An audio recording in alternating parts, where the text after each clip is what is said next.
আমাদের এখনই সময় জাতীয় ঐক্য আমাদের এখনই সময় আমাদের কমন এনিমিকে ঠিক করার।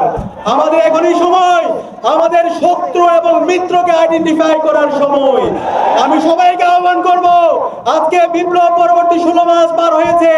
বিপ্লব পরবর্তী আমাদের মধ্যে অনেক বিভাজন তৈরি হয়েছে। জুলাই বিপ্লবে যেভাবে আমরা ঐক্যবদ্ধভাবে আন্দোলন করে খুনি হাসিনার পতন ঘটিয়েছি, আজকে বিপ্লব পরবর্তী 16 মাস পরে ঐক্যবদ্ধভাবে আমাদের বাংলাদেশ বিনির্মাণ করার জন্য, আমাদের কমন এনিমি ভারতের বিরুদ্ধে, দিল্লির বিরুদ্ধে আমাদের প্রতিবাদ প্রতিরোধ জারি রাখার জন্য এবং শরীফ ওসমান হাদি ভাইয়ের পর যেই খুনি হাসিনা এবং তার দূষণরা হামলার সাথে জড়িত ছিল তাদের বিচার নিশ্চিত করার জন্য আমাদের ঐক্যবদ্ধ হইতে হবে। আমরা কি পারবো? ইনশাআল্লাহ। ইনশাআল্লাহ।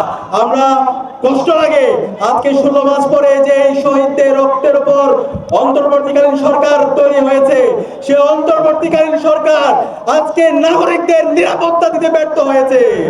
আজকে 72 ঘন্টা পার হওয়ার পরও অতর্ব আমাদের প্রশাসন অপরাধীদেরকে অ্যারেস্ট করতে ব্যর্থ হয়েছে। আমরা হুঁশিয়ার করতে চাই, আমাদের ওসমান হাদি ভাইকে যারা গুলি করেছে, যারা পরিকল্পনা করেছে, যারা পরামর্শ দিয়েছে, এই সকল দূষরদেরকে দ্রুত সময়ের মধ্যে অ্যারেস্ট করে বিচারের আওতায় নিয়ে আসতে হবে। একই সাথে বাংলাদেশে খুনি হাসিনা, নিষিদ্ধ আওয়ামী লীগ, যুবলীগ তাদের রাজনীতি করার অধিকার নেই। তারা সন্ত্রাসী গোষ্ঠী। বাংলাদেশের স্বাধীনতার সার্বভৌমত্বের জন্য এই আওয়ামী লীগ হুমকি।